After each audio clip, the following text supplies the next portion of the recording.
Bonjour, bienvenue sur le podcast de l'Église évangélique baptiste La Bonne Nouvelle de Dijon. Nous sommes situés aux 5 rues du lycée à Dijon. Vous pouvez trouver des informations sur notre Église sur le site internet www.la-bonne-nouvelle.org. Passez une excellente journée ou soirée. Sur la prédication sur l'argent? Eh ben non. Pas maintenant. Je suis en train de préparer quelque chose d'autre. Je pense que c'était un bon moment aussi de revenir sur Marc, parce que vous savez que un des principes que j'aime beaucoup, c'est la prédication textuelle. C'est l'idée de prendre un livre et de le prêcher du début jusqu'à la fin. Ce qui fait qu'on ne prêche pas uniquement ce que nous avons envie, ce qui nous plaît, comme on dit, les dadas de pasteurs, mais au contraire, on est obligé de prêcher l'ensemble de l'Écriture, de l'étudier, de l'approfondir. Et je vous ai déjà expliqué que le meilleur moyen de sortir la Bible de son contexte, c'est de prendre des versets et les sortir un peu au hasard quand ça nous arrange. Et on oublie que la Bible, c'est un récit qui a été écrit afin qu'on connaisse le début, la fin, et ce qui nous engage à nous. Alors j'imagine que quand vous allez au cinéma, vous ne vous contentez pas de regarder juste une partie. Vous allez au cinéma, vous dites, bon, je vais regarder de 57 minutes à 58 minutes, vous partez en disant, j'ai compris le film. Vous ne faites pas ça, vous n'auriez jamais su savoir si Jake allait mourir dans le Titanic, par exemple. C'est sur la fin qu'on le sait. Oui, mais Jake, c'est bien aussi. De toute façon, on s'en fout, il est mort. Alors, oui, dans le film. Alors, vous voyez, c'est important de savoir qu'il y a un début, une fin, et qu'on doit lire, et c'est pour ça qu'on fait la prédication, en tout cas ici, ce qu'on appelle textuelle.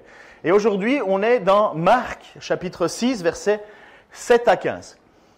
Alors, je me suis dit, ce dimanche, je ne vais pas faire très compliqué. D'habitude, je cherche pour trouver une belle image, pour illustrer mon propos. Et cette fois... Non, reviens en arrière, s'il te plaît. Parce que j'ai quand même fait quelque chose. Là, ça, c'est l'avant. Voilà. J'ai fait ça. Alors, vous vous dites, est-ce que c'est un effet d'optique? Est-ce que je l'ai mal fait et compagnie? Mais non, parce que c'est exactement le sujet de ce matin. Donc, la première mission que les apôtres vont recevoir. La première fois que Jésus va les envoyer seuls, 2 par 2, en mission. Mais en même temps, c'est quoi la mission première? Et c'est ça qu'on va regarder ce matin. Et je peux vous dire que dans ce temps de préparation, de prédication, Dieu m'a donné 2 illustrations, mais vraiment particulières et contradictoires au sujet de ce qu'on va parler ce matin. Et je vous laisse ça pour la fin comme un suspense pour illustrer le message. Nous avons déjà vu l'évangile de Marc. Nous avons déjà atteint le chapitre 6, mais je pense que pour certains, un petit rafraîchissement de mémoire, ce ne serait pas inutile, n'est-ce pas? Alors j'ai pris dans la Bible du Semeur, vous savez que dans vos Bibles, vous avez souvent pour ceux qui ont des Bibles qui coûtent plus cher que 1,50 €, parce que le but d'1,50 €, c'est parce qu'on diminue le prix de tout, hein, l'encre et compagnie. Mais sinon, la majorité des Bibles, vous avez souvent des titres qui donnent un petit peu, qui coupent des sections et qui montent. Mais en fait, dans la Bible, il n'y a pas ces titres.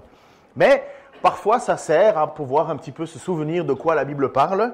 Et dans ma Bible d'études du Semeur, maintenant tu peux mettre l'image s'il te plaît, il y a les titres de différentes sections. Alors pour faire un petit rappel de ce qui s'est passé dans les chapitres précédents, vous savez, si vous regardez des séries, vous avez toujours un petit teasing en disant dans les chapitres précédents. Alors voilà ce qu'il y avait dans les chapitres précédents. Chapitre 1, nous avons Jean-Baptiste. L'évangile de Marc commence avec l'histoire de Jean-Baptiste. Et nous parle qu'un messager venait et annonçait la venue de Jésus.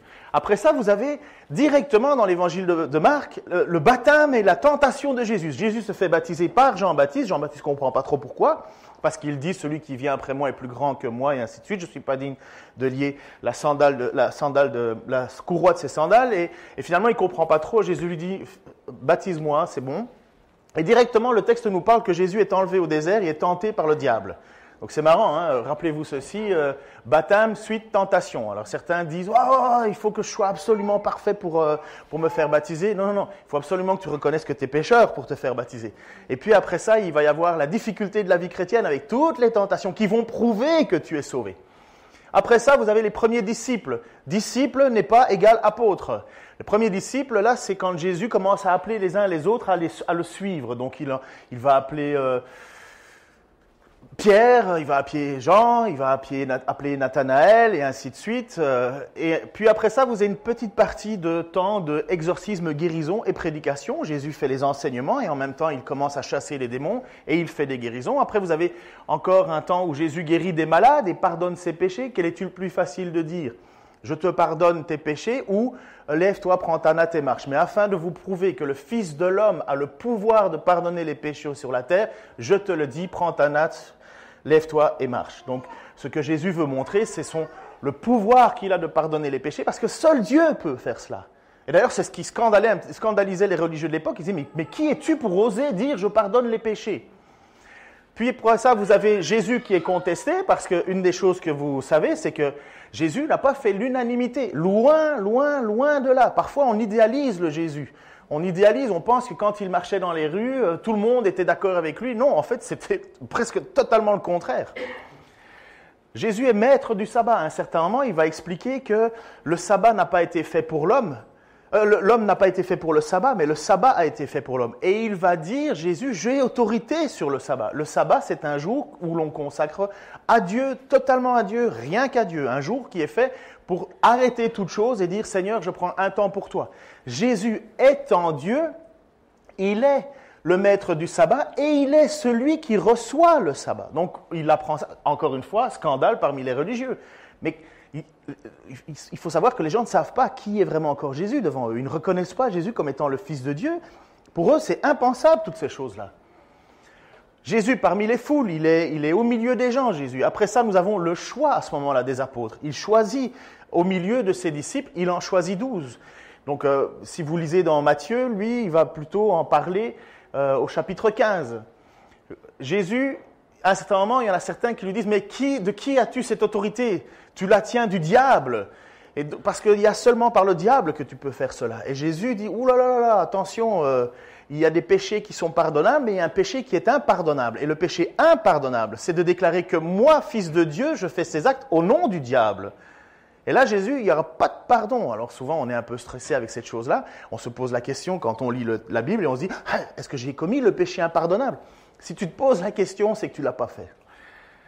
Parce que ça voudrait dire qu'on n'a aucune estime pour Jésus. Enfin, si tu te poses la question avec anxiété, je parle. Mais commettre le péché impardonnable, c'est vraiment rejeter Jésus, considérer que tout ça, Jésus n'est rien. Voilà le péché impardonnable, parce que celui qui rejette Jésus-Christ ne peut pas être pardonné.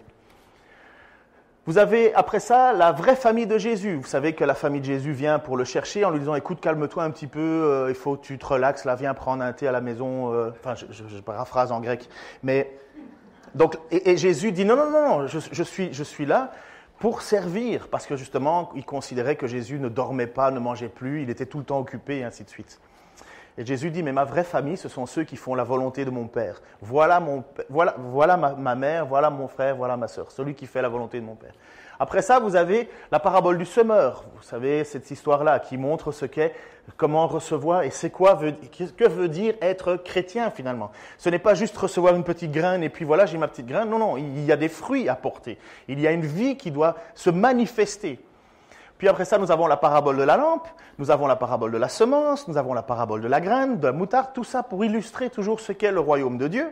Puis après ça, nous avons Jésus qui est plus fort que la tempête. Et là, vous savez que les apôtres, qui étaient disciples, ils ont été appelés apôtres, ils découvrent un Jésus qui a autorité sur le vent, sur la mer, sur les éléments. Et c'est là où ils ont un peu les chocottes, parce qu'ils se disent « Ouh, mais qui est-il » Vous imaginez, vous marchez en rue avec un ami ou quelqu'un que vous appréciez, un professeur, et à un certain moment, il y a de l'orage et compagnie, et vous êtes en confiance quelque part, mais vous savez que cette personne a une certaine autorité dans ses paroles, et ainsi de suite. Et en marchant, imaginons, vous traversez un immense orage, et puis cet homme en question, il dit « Tu tais-toi !» Et boum, plus d'orage. Ah, j'imagine que vous vous posez une toute petite question en disant « Mais qui est-il ? Qui est-il » Je vous signale que c'est la manière dont Luther s'est converti, vous savez ça. Martin Luther, qui a donné après ça le protestantisme, lui, c'est lors d'un immense orage qui craquait partout. Il a eu tellement peur et il a dit « Seigneur, si tu me sauves, je donnerai ma vie pour toi. » Et c'est comme ça que Luther alors est devenu un moine. Vous saviez ça? Vous êtes protestant ou pas? Alors, c'est pas important non plus. Alors, plus fort que la tempête, plus fort que les démons. On voit que Jésus est capable et il a autorité sur les démons. Donc, on se rend compte que non seulement il a autorité sur les éléments, mais on voit aussi qu'il a autorité sur le monde céleste. Il est au-dessus de tout. Et après ça, vous avez plus fort que la maladie et la mort. Et puis, vous avez maintenant, après ça, juste le passage avant, Jésus est rejeté de sa propre patrie. Parce que Jésus, même s'il est né à Bethléem, il a vécu à Nazareth. Et à Nazareth, on ne le reconnaît pas. Et c'est là où il va y avoir cette parole de Jésus qui va dire « Nul n'est prophète dans son pays ». Et je vous avais dit, bien souvent, malheureusement, dans nos familles, nous sommes rejetés. Dans les gens qui nous ont connus, il ne faut pas croire que parce qu'on se convertit et qu'on se tourne vers Jésus-Christ, qu'on reconnaît comme Seigneur et Sauveur, que tout le monde autour de nous va dire « Oui, moi aussi ». Non, malheureusement, même Jésus, qui était parfait, qui n'a jamais commis de péché, qui a certainement été bon avec tous les gens, lorsqu'il arrive dans sa propre ville, on lui dit « Mais on te connaît, tu es juste le fils du charpentier, c'est tout ». Et voilà, on voit que finalement Jésus lui-même déclare cette phrase « Oui, les prophètes avaient bien raison, nul n'est prophète dans son pays ». Ce qui nous amène à aujourd'hui. Aujourd'hui, c'est le moment où Jésus va envoyer ses apôtres, ceux qu'il a choisis, vers le peuple d'Israël. Mais il va le faire d'une manière très, très, très particulière. Il y a 3 textes qui en parlent. Alors nous avons Marc chapitre 6, 7 à 13, c'est aujourd'hui. Nous avons Luc 9 à 1 à 6, et puis vous avez Matthieu 10, 1 à 15, qui est le plus long passage qui en parle. Marc a tendance à vouloir tout résumer, à tout condenser. D'ailleurs, si vous êtes un tout petit peu fainéant de la lecture, commencez par Marc, il n'y a que 16 chapitres. Les autres sont plus longs. Et Marc a cette tendance de tout synthétiser. Il a un but, il veut aller droit au but. On pense que l'évangile de Marc, en fait, c'est Jean-Marc, le fameux Jean-Marc où il y aurait eu une discussion entre Paul et Barnabas au sujet « faut-il aller avec lui ou faut-il pas aller avec lui ?» Et on voit que ce Jean-Marc a marché aux côtés de Pierre et on pense que Jean-Marc, c'est lui qui a écrit le récit des évangiles que Pierre lui aurait dicté. On est quasi sûr à 90%, mais on ne mettra pas notre main à couper. Mais on pense que Marc, l'évangile de Marc, c'est le récit de Pierre, et on sait que Pierre, c'était plutôt du style on ne traîne pas, on y va. Vous vous souvenez? Voilà. Alors lisons le texte ce matin, je vous ai mis en parallèle.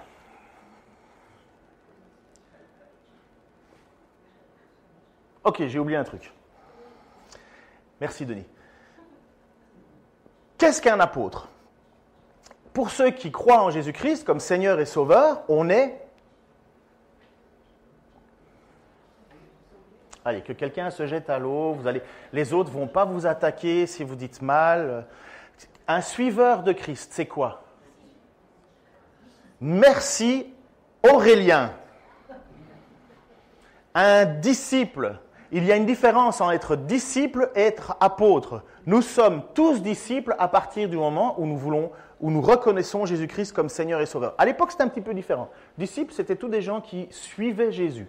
Donc, ils n'étaient pas encore 100% à fond pour lui, mais ils le suivaient. Et dans ce groupe de disciples, Jésus en a choisi certains pour être apôtres. Non, je suis désolé de le dire, mais il n'y a pas d'autres apôtres que ceux qui sont là, selon les termes bibliques. Apostolos, ça veut dire envoyé, mais s'imaginer qu'on a le titre d'apôtre au même titre que les apôtres de l'époque, c'est aller loin et vite. Pourquoi? Parce que voici les règles. Lorsque Judas est mort, Pierre dit « Il n'est pas bon que nous soyons 11 », les textes nous disent qu'il faudrait le remplacer, et ils se mettent alors à décider de choisir quelqu'un qui va remplacer Judas. Et voici ce qu'il dit, Pierre, aux autres. « Nous devons choisir l'un de ceux qui nous ont accompagnés durant le temps où le Seigneur Jésus sillonnait le pays avec nous, depuis le moment où Jean l'a baptisé jusqu'au jour où il a été enlevé du milieu de nous. Cet homme sera ainsi avec nous un témoin de Jésus-Christ. » Donc, dans le choix, voici ce que Pierre est en train de dire, vous le lisez. Comment on choisit un apôtre pour remplacer Judas? Quels sont les critères qu'il faut imposer? Moi, j'en vois 4 de ces critères. On présenta 2 hommes, Joseph, appelé Barsabas, surnommé le Juste, et Matthias. Et l'on fit alors cette prière, « Toi, Seigneur, tu connais le cœur de tous les hommes, désigne toi-même celui de ces 2 frères que tu as choisis pour occuper dans cette charge d'apôtre la place que Judas a désertée, afin d'aller à celle qui lui revenait. » Puis ils tirèrent au sort, Matthias fut désigné, c'est lui qui fut adjoint aux 11 apôtres. Vous voyez qu'il y a ce critère. Premièrement, il faut qu'il ait vu le baptême de Jésus, enfin qu'il ait accompagné Jésus de son baptême jusqu'à sa mort. Il faut qu'il ait été choisi par Jésus, parce que les apôtres ont été choisis par Jésus. Et dans ce moment-là, Pierre fait cette prière en disant « Mais Seigneur, choisis toi-même, tu connais le cœur des gens. » Alors, je vais vous donner une petite anecdote après, mais... Et puis, vous avez... Attendez, je l'ai noté, je suis en train de me perdre là. 4 points particuliers. 3 conditions, avoir suivi Jésus depuis son baptême, témoin de sa résurrection et choisi de Jésus. Voilà, avoir suivi cela. Et peut-être même une 4e point, c'est avoir été choisi par Jésus. J'en ai donné 3 ou 4? Merci de suivre. Oh, je pense que j'ai pris un café... non, de pas assez. De pas assez. Veuillez m'excuser. Mais qu'est-ce qu'on fait avec l'apôtre Paul? Ah, bien, bonne question, merci. Eh bien, voici ce qu'il est dit, l'apôtre Paul va dire. Ne suis-je pas donc libre, ne suis-je pas apôtre, n'ai-je pas vu Jésus, notre Seigneur? Vous-même, vous n'êtes pas un fruit de mon travail au service du Seigneur. L'apôtre Paul a été choisi par Jésus. Vous connaissez l'histoire sur le chemin qui amenait vers Damas, merci. Oh là là, donc j'ai dur aujourd'hui. J'ai difficile. Je veux aller trop vite. Ma femme me connaît. Voilà, trop de café. Bon, voilà. Ça arrive. Donc, vous voyez que l'apôtre Paul, il n'a pas fait le choix de dire, bon, sur le chemin de Damas, en milieu, je m'arrête, je fais un petit camping, un brainstorming, je m'assois, je décide si oui ou non je choisis Jésus. Là, il n'a pas eu ça comme décision. Ça lui est tombé dessus, paf, et Jésus lui dit, je t'ai choisi. Et en même temps, donc, on peut considérer que, parce que vous vous souvenez que l'apôtre Paul va dire, Seigneur, Seigneur, qui es-tu? Et alors Jésus va lui répondre, je suis le Seigneur Jésus que tu persécutes. Donc il a vu le Seigneur Jésus. Il y a même le texte, si vous voulez voir dans Galates, l'apôtre Paul va expliquer qu'il est même monté au ciel et qu'il a été enseigné par Jésus lui-même. Il faut reconnaître, l'apôtre Paul, il est hors du lot. Hein. Il a une connaissance, une puissance. Moi, quand j'étais jeune chrétien, je me souviens que quand je disais l'apôtre Paul, souvent, quand ça me dérangeait, parce que c'est l'apôtre Paul qui dit les choses que nous devrions faire ou pas faire, et quand ça me dérangeait, je disais, ouais, ben, c'est juste Paul. Hein. Donc ça ne m'intéresse pas, je préfère lire Jésus. Hein. Alors on achète quoi? Une Bible où seulement les passages de Jésus sont écrits en rouge, et à la fin, on se limite à lire ce qui est en rouge, et on considère que l'apôtre Paul et tous les autres, ce n'est pas important, et puis on commence à faire sa théologie à sa propre sauce, enfin bref. Non, l'apôtre Paul se définit lui-même aussi comme apôtre. Donc, il n'y en a pas beaucoup des apôtres. C'est un choix que Jésus a fait. Et à un certain moment, dans ce choix que Jésus a fait, maintenant, il va les envoyer en mission. Ça va, vous êtes avec moi? Au niveau café, vous êtes bon, vous? Ni trop peu? Ok. Alors, lisons le texte de ce matin. Par contre, mon fils, il serait temps que tu t'y mettes au café.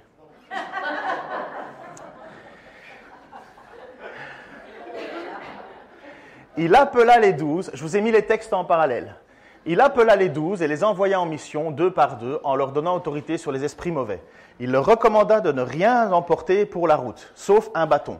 Il leur dit, ne prenez ni provision, ni sac, ni argent dans vos ceintures. Mettez des sandales à vos pieds et n'emportez pas de tunique de rechange. Là où on vous accueillera dans une maison, restez-y jusqu'à votre départ. Et si dans une ville on ne veut ni vous recevoir, ni vous écouter, partez de là en secouant la poussière de vos sandales. Cela constituera un témoignage contre eux. Ils partirent donc et proclamèrent qu'il fallait changer de vie. Ils chassaient aussi beaucoup de démons et guérissaient de nombreux malades en les oignant d'huile. Luc, lui, va dire ceci, Jésus réunit les 12 et leur donna le pouvoir et l'autorité de chasser tous les démons et de guérir les malades. Ensuite, il les envoya proclamer le règne de Dieu et d'opérer des guérisons. Il leur donna les instructions suivantes, ne prenez rien pour le voyage, ni bâton, ni sac, ni provision, ni argent, n'emportez pas de tunique de rechange. Si on vous accueille dans une maison, restez-y jusqu'à ce que vous quittiez la localité. Si personne ne veut vous recevoir, quittez la ville en secouant la poussière de vos pieds. Cela constituera un témoignage contre eux. Ainsi, les disciples partirent, ils allaient de village en village partout, ils annonçaient la bonne nouvelle et guérissaient les malades. Alors pour ceux qui ont un esprit de discernement un poil plus élevé que les autres, vous vous dites, mais comment ça se fait que d'un côté ils peuvent prendre un bâton et de l'autre côté ils ne peuvent pas prendre de bâton? Alors bâton, pas bâton? Qu'est-ce qu'on fait? Contradiction, les textes seraient-ils truqués? On aurait fait... Non, c'est que dans le verbe grec est en train de dire « ne prenez pas plus que ce que vous avez ». Et à l'époque, les marcheurs, surtout eux, puisqu'ils ont passé leur temps, on se déplace toujours avec un bâton, on se déplace toujours avec quelque chose. Et l'idée que Jésus est en train de dire, c'est « ne vous équipez pas plus, ne prenez pas plus de choses ». C'est particulier, c'est vraiment particulier, parce que qui partirait faire une randonnée sans argent? Ben moi, parce que j'en ai jamais. Mais sans provision. Vous avez toujours une petite barre de céréales, non? Un petit truc, on se dit un petit encas, si jamais il y a un beau paysage et des papillons à regarder. Vous n'empruntez rien, ni sac, ni tunique de rechange, rien. Ça. Ne prenez rien. Vous imaginez? Est-ce que vous le feriez, vous, si je vous disais, c'est parti, vous êtes parti pour un voyage de 40 jours, imaginons 40 jours, et vous n'emportez rien avec vous? Qu'est-ce que Jésus est en train de leur dire, à votre avis? C'est la première mission des apôtres, hein. Ça commence fort. C'est la première fois que Jésus les envoie et dit « Prenez rien avec vous ». Parce que les apôtres vont commencer à vivre et doivent vivre par la foi. Ils vont vivre quelque part la même chose que Jésus. Jésus n'a rien. Jésus n'a rien. Il n'a pas de maison. Il n'a pas de lieu pour dormir. Il va même dire, le Fils de l'homme n'a aucun endroit pour poser sa tête. Il n'a rien. Et il envoie les apôtres faire la même chose. Mais il le fait de façon très particulière, Jésus. Là, il est en train de faire passer un test, quelque part, de foi à ses apôtres. Et maintenant, regardons dans Luc, c'est encore plus particulier. Dans Matthieu, pardon. Ces 12 hommes, ce sont ces 12 hommes, donc juste un peu avant, il va y avoir la liste des apôtres, que Jésus envoya. Après leur avoir fait les recommandations suivantes. N'allez pas dans les contrées païennes et n'entrez pas dans les villes de la Samarie. Donc là, on voit qu'il y a encore quelque chose de plus drastique. Vous ne pouvez pas aller là, vous ne pouvez pas aller là, vous ne pouvez pas aller là. Vous pouvez seulement aller là. Rendez-vous plutôt auprès des brebis perdues d'Israël.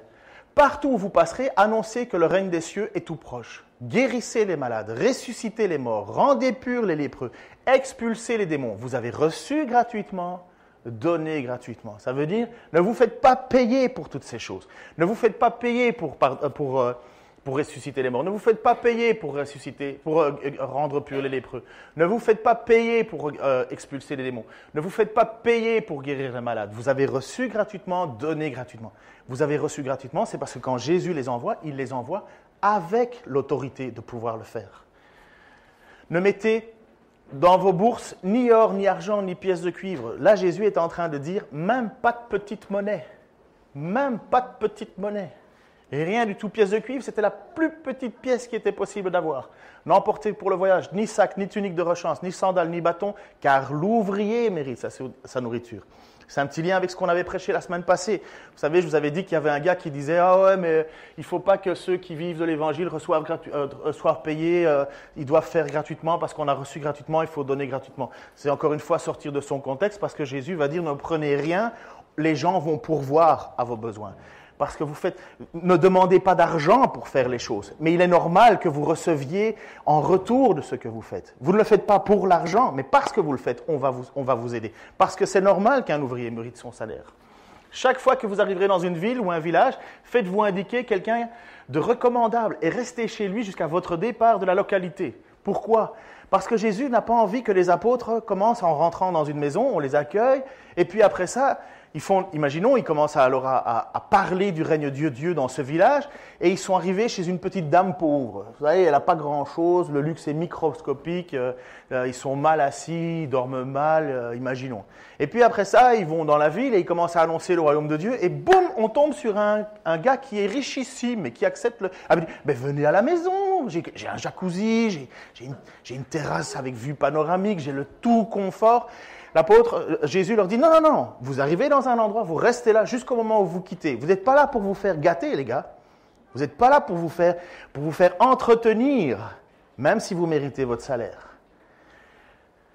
Chaque fois que en franchissant le seuil de la maison, saluez ses occupants et dites « Shalom », que la paix soit avec vous, c'est ça le fameux Shalom.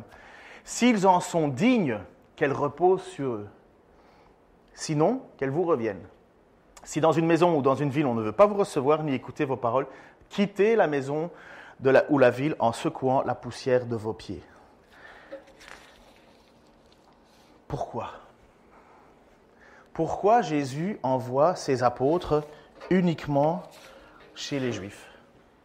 Vous vous êtes jamais posé la question? Vous vous êtes pas dit, mais tiens, pourquoi cette exclusivité? Pourquoi Jésus interdit d'aller ailleurs? Pourquoi Jésus leur interdit de prendre des provisions, des sacs? Pourquoi Jésus leur met autant de bâtons dans les roues?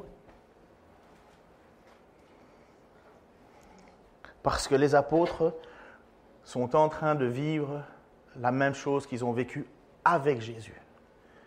Ils sont en train de vivre. Jésus n'a pas été en dehors. Il est passé une fois par la Samarie, mais sinon Jésus s'est contenté d'annoncer le message aux Juifs. Au début, exclusivement aux Juifs. C'est pas que les Juifs sont les meilleurs du monde. Il y a des gens là, ils pensent qu'il faudrait adorer Israël et qu'on devrait partir en croisade pour Israël et avoir une ambassade chrétienne d'Israël et compagnie. Wow, relax là. Netanyahou là, il n'en a rien à faire de Dieu. Et encore moins de Jésus-Christ. Mais le peuple de Dieu, le peuple juif, n'est pas un peuple comme les autres. Il est peuple de Dieu par le choix de Dieu à partir d'Abraham. Et depuis toujours, Dieu a utilisé ce peuple pour se révéler au monde. Un peuple qui a le cou raide, qui ne fait jamais ce que Dieu demande.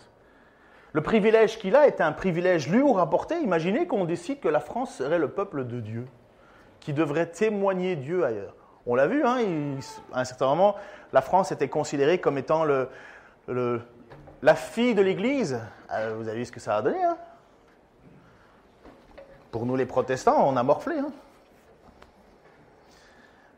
Imaginez que ces apôtres sont en train de vivre un moment exceptionnel. Ils sont appelés à être les témoins de ce Messie que depuis toujours les Juifs attendent. Parce que si on a Jésus, c'est parce que le peuple juif a été choisi depuis le début. Regardez ce qu'il a dit. Il y a une dame qui est cette fameuse Samaritaine. Tu vas trop vite là. Ah non, pardon, j'ai cru que tu allais trop vite. Il y a une dame qui est Samaritaine. Les Juifs ne veulent pas de contact avec les Samaritains. C'est une femme qui a une mauvaise vie et Jésus va s'asseoir, il va envoyer les apôtres chercher à manger et cette femme vient l'après-midi, certainement parce qu'elle n'a plus de contact avec les autres. Est-ce qu'elle est honteuse ou est-ce qu'on l'a rejetée? Pourquoi? Parce qu'en fait, elle se retrouve avec 5 maris. Elle a eu 5 maris, et le mari avec lequel elle est, ce n'est pas son mari. Chose impensable à l'époque, pas plus aujourd'hui. Mais voilà qu'on se retrouve avec Jésus qui lui parle à cette Samaritaine, et cette Samaritaine lui dit, mais enfin, comment se fait-il que tu me parles à moi qui suis Samaritaine et toi tu es juif? Et quand Jésus lui révèle que...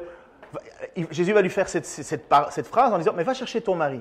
Et la dame est honnête, elle dit, je ne suis pas mariée. Et Jésus lui dit, c'est vrai, tu n'es pas mariée. Tu as été mariée 5 fois et le mari avec qui tu es n'est pas ton mari. Et c'est là où la dame, elle ne sait pas qui est Jésus encore. Elle se dit, ouh, un prophète! J'ai une question à te poser. Denis? Maître, répondit la femme, je vois que tu es un prophète. Dis-moi qui a raison. Nos ancêtres ont adoré Dieu sur cette montagne. Vous autres, vous affirmez que l'endroit où l'on doit adorer, c'est Jérusalem. Crois-moi, lui dit Jésus, l'heure vient où il ne sera plus question de cette montagne ni de Jérusalem pour adorer le Père. Vous adorez ce que vous ne connaissez pas. Combien de fois on ne voit pas ça aujourd'hui? Des gens qui ont une espèce de spiritualité, ils adorent quelque chose. Je regardais une émission sur Arte, là. Il y a des gens qui chantaient devant un arbre.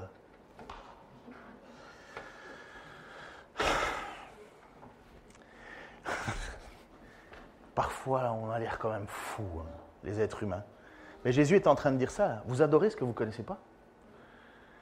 Vous adorez ce que vous ne connaissez pas? Nous adorons ce que nous connaissons. C'est normal. Jésus s'est révélé au peuple juif. Il a reçu la loi, il a reçu les directives. Dieu s'est manifesté à Moïse. Parce que Moïse ne savait pas trop, mais je parle au nom de qui?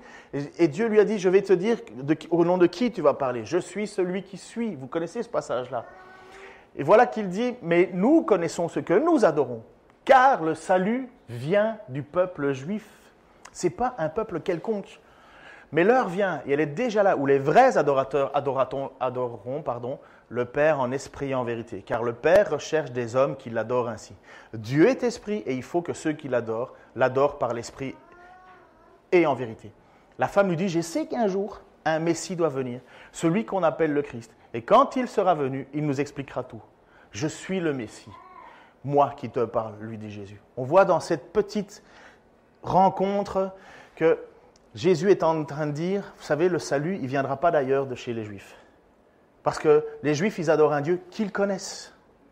Et quand Jésus dit, la dame dit, je sais qu'il doit y avoir un Messie. Ben oui, le Messie va venir par les Juifs.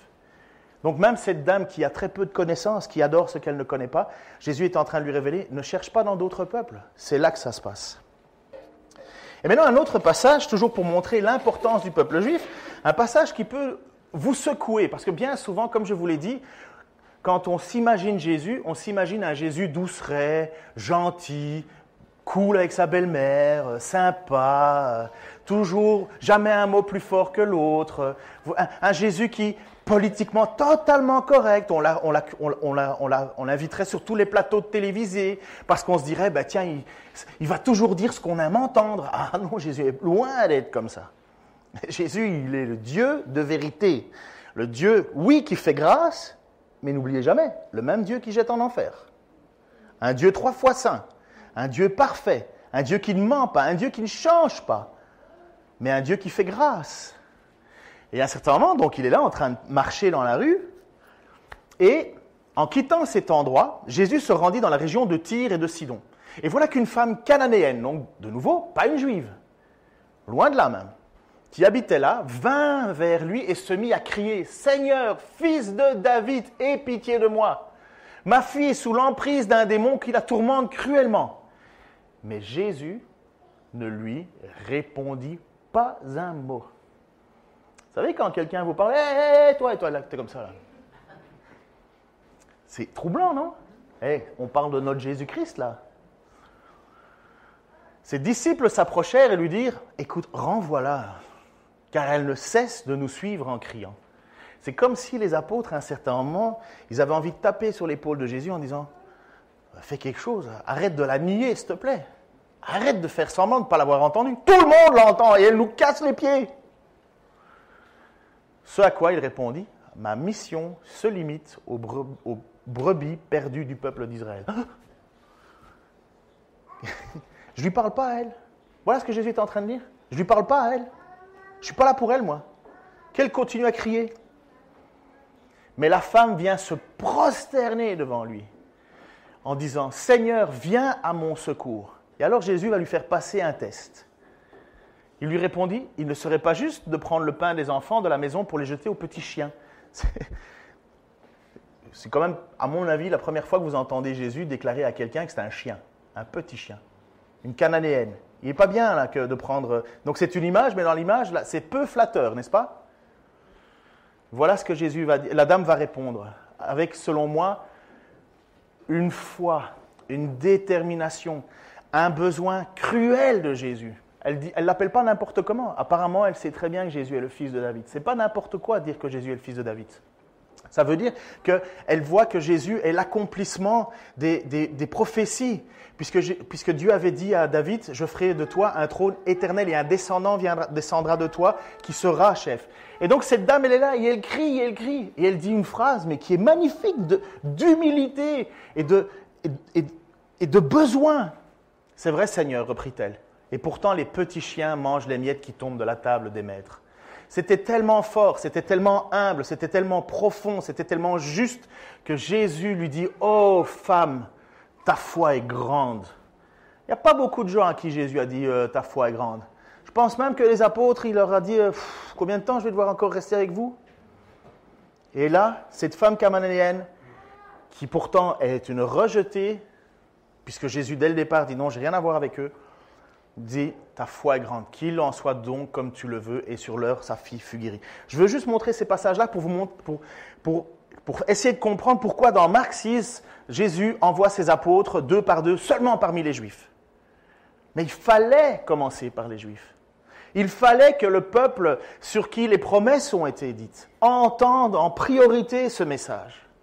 Si vous aimez la théologie, et j'espère que vous aimez la théologie, vous allez comprendre en lisant le livre de Romains, donc Paul qui écrit aux Romains, il explique qu'il fallait que les Juifs rejettent le Messie. Il fallait qu'ils le fassent, afin que nous, non-Juifs, nous recevions ce Messie. Et que nous, en recevant ce Messie, puisque ceux qui se sont le plus convertis, c'est les non-juifs. Et cette conversion au Messie, il faut que ça les énerve, les Juifs. Il faut que nous, qui n'avions pas Dieu, louons le Dieu des Juifs, qui est pour leur promesse. Et que par cette cette jalousie, ça leur donne le désir de chercher Jésus. Jésus avait déjà prévu que le peuple allait le rejeter. Et il fallait que ça se passe comme ça, afin que nous, non-juifs, nous entendions ce message. Mais maintenant que nous avons entendu ce message, il faut que ceux qui appartiennent et qui louent encore le Dieu Israël se posent la question, mais est-il vraiment, oui ou non, ce fameux Messie?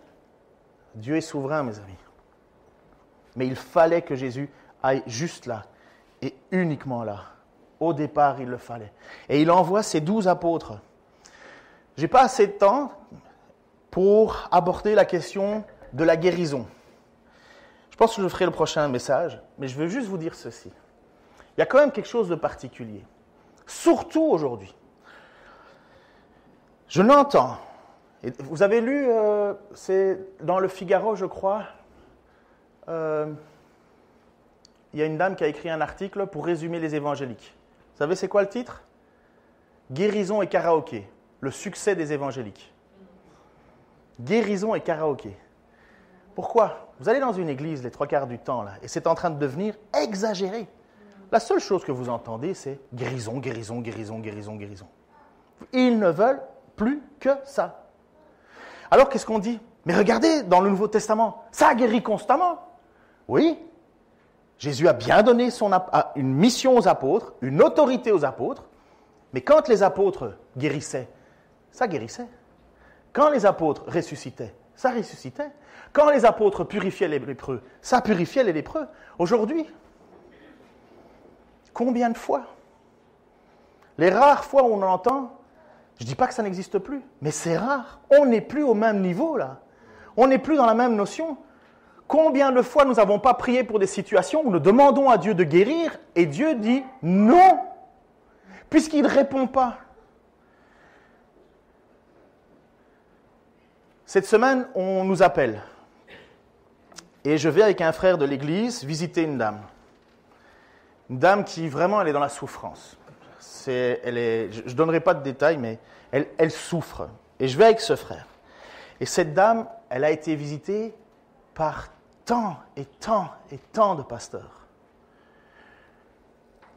Certains ont demandé de l'argent.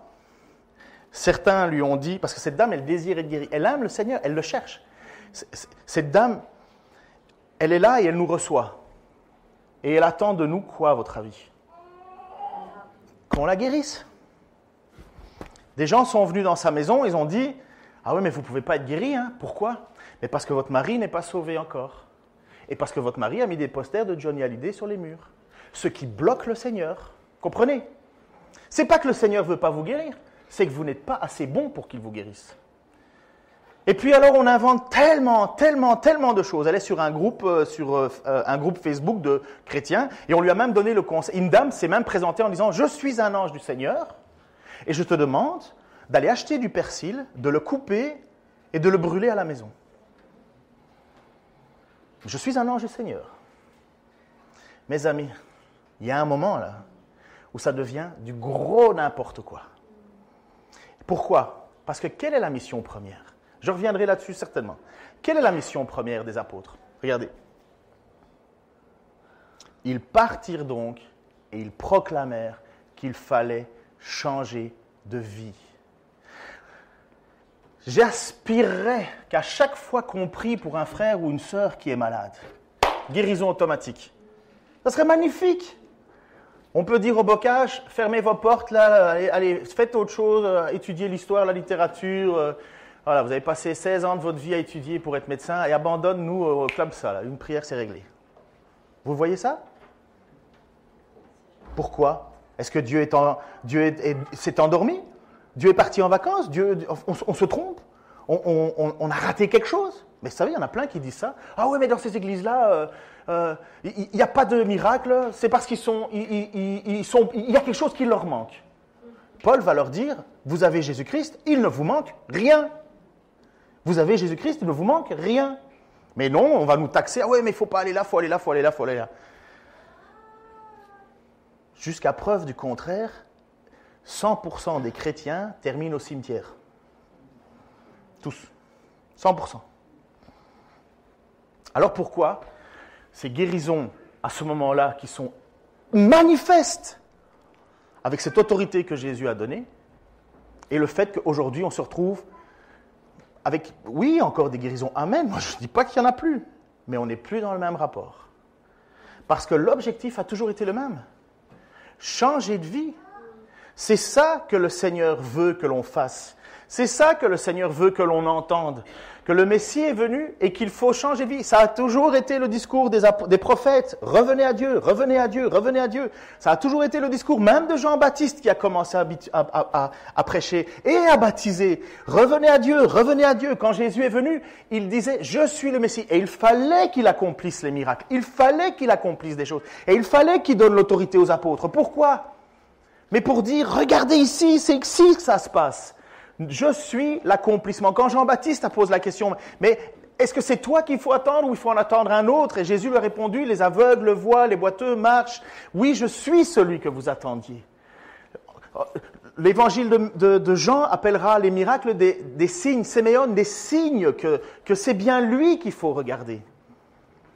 Mais la plupart du temps, et vous allez le voir dans le reste de l'évangile de Marc, il y a des gens qui cherchent absolument la guérison. Et si j'étais malade, je ferais pareil.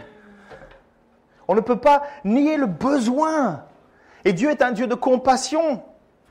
Mais je rappelle toujours que s'il y a bien une chose qui m'a le plus marqué dans l'Écriture, c'est quand Paul prie pour enlever cette écharde dans le corps.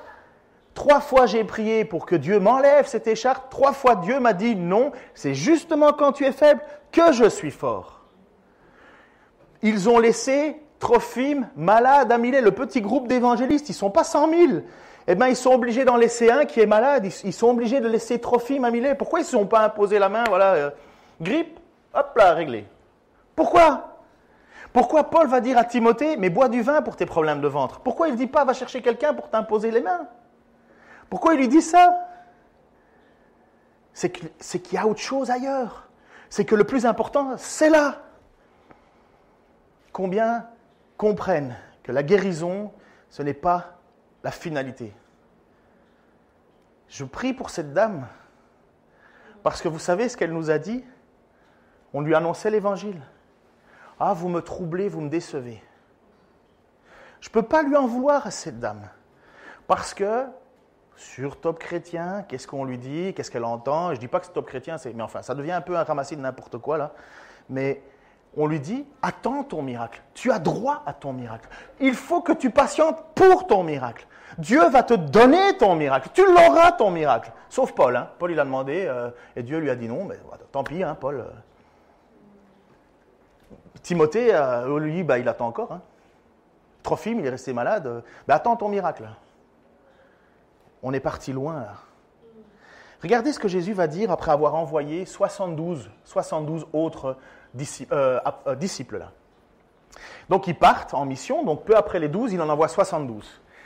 Quand les 72 disciples revinrent, ils étaient pleins de joie et disaient « Seigneur, même les démons se soumettent à nous quand nous leur donnons des ordres en ton nom. » J'avoue que ça doit quand même être super cool. Tu as quelqu'un qui est démonisé, tu fais « hop, il s'en va ». C'est ce qu'il dit, hein. Ils étaient pleins de joie. Oui, leur répondit Jésus, je voyais Satan tomber du ciel.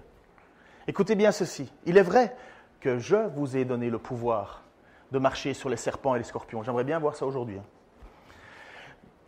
Et d'écraser toutes les forces de l'ennemi, sans que rien ne puisse vous faire du mal. Toutefois, ce qui doit vous réjouir, ce n'est pas de voir que l'esprit mauvais vous sont soumis, mais c'est de savoir que votre nom est inscrit dans le ciel.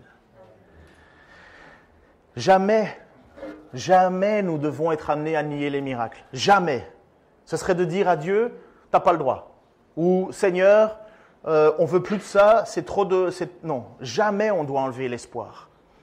Parce que Dieu guérit. On a encore des preuves au milieu de nous. On a des frères et des sœurs pour qui on a prié. Ils ont été guéris. Mais si on pense que l'objectif, c'est de dire, puisqu'il est mort à la croix, il nous a guéris de toutes nos maladies. D'abord, on a sorti le texte de son contexte. La maladie, c'est le péché. Et puis on n'a pas compris c'était quoi l'objectif premier. Même estropié, il faut rentrer au ciel. Même estropié, il faut rentrer au ciel. Et je parlais avec une autre personne ce matin, comme quoi Dieu a des agendas. Et cette personne est en train de se faire couper petit bout par petit bout à cause de la maladie. Et moi, la première chose que je me dis, ça va, tu le gères bien. Tu vis ça comment? Me dis, si c'est la volonté de Dieu, je l'accepte. Je vis avec. On ne peut pas m'enlever mon salut. C'est ça le plus important. J'irai plus loin, à mon avis, sur la guérison, parce que je crois que c'est vraiment troublant aujourd'hui. C'est une situation où des gens se font avoir. C'est pour ça que Jésus a dit aux apôtres, vous avez reçu gratuitement, donnez gratuitement. Cette dame, on est allé donc avec un frère et on a prié. Et je prie quoi? Seigneur, mais bénis cette dame, mais je ne sais pas ce que tu veux. J'aimerais bien, moi, pendant ma prière, j'aimerais bien, moi, voir la dame qui me dit, mais je suis guéri, j'aspire à ça. Mais je n'ai pas le pouvoir de ça. C'est le Seigneur qui a donné l'autorité. C'est le Seigneur qui a donné cette autorité aux apôtres. Et peut-être que le Seigneur peut encore le faire. Et il le fait. C'est manifeste. Je connais des amis médecins qui me disent clairement, c'est un miracle. Et je les crois. Et j'entends des frères et des sœurs dans l'assemblée qui m'ont dit, c'est un miracle. Je les crois, j'ai aucun doute. Mais mes amis, toutefois, ce qui doit vous réjouir, ce n'est pas de savoir que les esprits mauvais vous sont soumis ou que vous ayez le pouvoir de guérison ou ainsi de suite, mais c'est de savoir que votre nom est inscrit dans le ciel. Ça, c'est la raison pour laquelle Jésus est mort à la croix. Je prie avec vous pour ça. Seigneur, c'est vrai, et je suis le premier, Seigneur, à crier à toi lorsque je suis dans la maladie ou si un de mes proches est malade. Je me souviens, Seigneur, de ce jour où mon propre fils, Seigneur, était presque inanimé, Seigneur. J'ai crié à toi. Et Seigneur, comme cette dame qui crie à toi pour guérir et pour délivrer, Seigneur, cet enfant.